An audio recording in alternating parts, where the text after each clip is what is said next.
with a triple-double from Jokic. Denver won its 7th straight. We've talked a lot lately about a lot of teams. Are we sleeping on a Denver Nuggets team that could make a run deep into June? Nobody sleeps on Joker and Jamal Murray. This is a team that pushed the Thunder to 7 games last season. They've been lurking as a potential contender all season long, but there's got to be a little bit of D in Denver. This team stinks defensively. If that doesn't change, they will get bounced in the second round. All right, I'm looking at them. They're probably locked in as the 4 seed, which means they will probably play Oklahoma City in round 2. That's why when you ask, can they get to a conference final, the answer's got to be right now, no, it's improbable because of who they'd face in the second round. But they've gotten better. They've gotten healthy later in the year, which was important, makes their defense better. But they've had a soft schedule of late. But they've got Oklahoma City. They still have 2 more against the Spurs. My memory is sometimes not. They played 7 games with OKC just last year, didn't they? Yeah, that series went 7. They have what it takes, but I don't know if it's still enough. And in the second round against the Thunder, that's the tough matchup for them. If they got to a conference final, I might think more of it. Let me go to the next one here and talk about Paul George and the Sixers. He scored 39 yesterday, his highest total as a Sixer. Is this a team that you think could be one that could surprise someone in round 1 of the NBA? They're on my list of, I think in the East, there's a potential Dragon Slayer at the bottom of the bracket. They're one of them. Charlotte's one of them. Don't sleep on that team. And Atlanta, which, by the way, is climbing the ladder right now late in the year, is another. One of them is.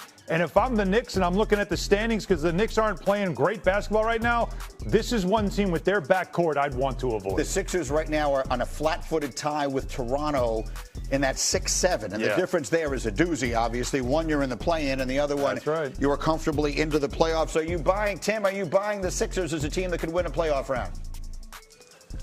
Yeah, I mean, they've got the top-end talent where you have to take them seriously as a threat. So, sure, I'll buy that, but not based on anything that they did against the terrible tanking Lizards last night. Lizards with an L because there are no W's in Washington. Okay, so let me get back to the Celtics. I am stealing that. We showed you a full highlight earlier this morning, and the Celtics is dominating Miami. You had Jason Tatum with a triple-double. You had Jaylen Brown with 43 points. And so I'll ask the question exactly as I did earlier today to you, Tim. If these guys are going to play like this, can anybody in the East beat them?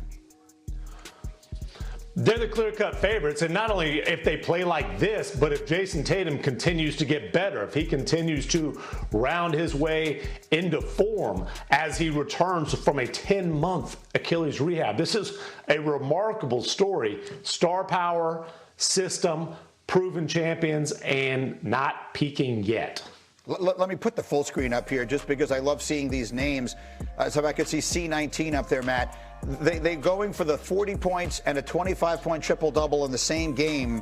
They had never done it before. The last Celtic duo to do it, Kevin McHale and Larry Bird. So we're talking about, the all-time greats, right? The greatest of the great. And that's where we are. And to his point, Jason Tatum is still playing his way into form. Right. I keep saying it. Knick fans come up to me in the street, hey, could this be our year? Who the hell is beating these guys if they're going to look like this? Yeah, looking like that, no one's beating them in the East because of what they're – and again, it's the fact that you're expecting Tatum to continue to get better, to progress, which he has already accelerated his return far faster than anybody expected, maybe even he expected. That's the good part.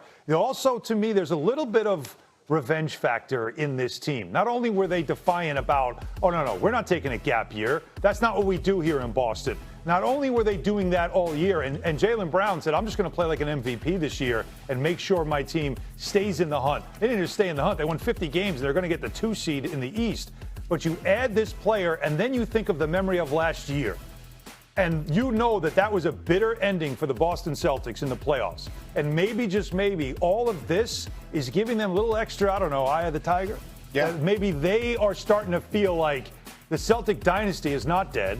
And if they can win the East, a 3rd finals appearance in 5 years, that'd be pretty impressive. They're locked in right now at 2. They won't catch Detroit, and they won't get caught by the Knicks. So we'll see. They'll wind up getting whoever comes out of that first team in the play-in, which could be, you talked about Charlotte, it could wind up being them. That's a tough first-round matchup. Team. I think the Celtics are going to be the team to beat in the East without any question. And then we get to the West. There's a very interesting game on the schedule tonight, the Lakers and the Thunder. If you've been paying attention, you know the Lakers had an unbelievable month of March. They went 15-2 in the month. Luka Doncic averaged 37.5 points in the month of March.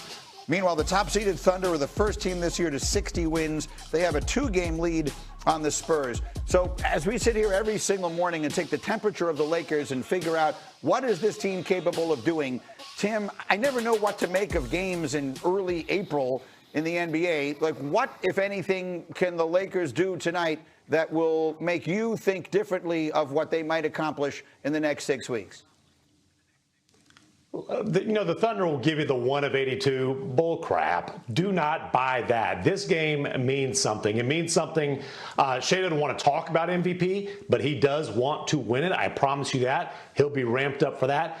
And the Thunder are playing for the top seed in the West. They've got the Spurs right on their heels. This is a Thunder team that will be rested, will be ready, will be ramped up. If the Lakers, coming off of what they did in March, can go to OKC and win on the road under those circumstances, that is absolutely 100% a statement game. What they did in March made us take the Lakers seriously as an upper-tier West team. Win tonight, and we're talking about them as right there, elite with San Antonio and OKC. What do you think, Al? I love it because I know what you're doing. You're juicing the game up. That's what we like to do. We want to make it a big game. We're at game, 77, 78. They're going to play them again on Tuesday, by the way. Is that another statement game? Yeah. To me, this is, if you're either team, you're not showing too many cards here. You're not going to go all out.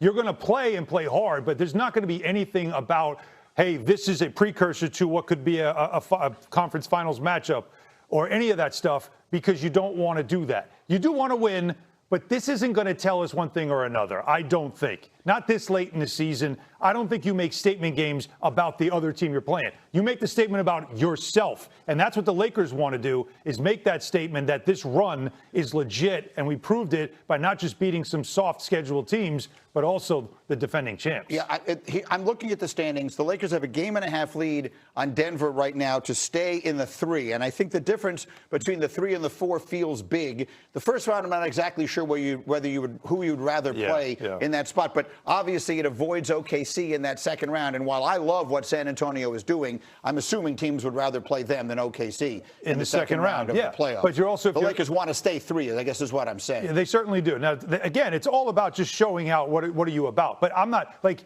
I don't see JJ, pulling out all the stops and finding ways to slow down SGA like that. I don't know if you're exposing all of that with the idea that we're going to see each other in another month. Fair enough. But if we wake up tomorrow morning and the Lakers have won this game, Tim, will your perspective be, you know what?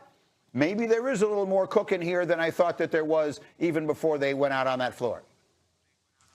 I think you guys are making grand assumptions that OKC's. I looked at the standings this morning. They're only 2 games up on the Spurs. They haven't clinched anything. That's right. If the Lakers win this morning, OKC's top spot as a top seed they want the is game. very much in jeopardy.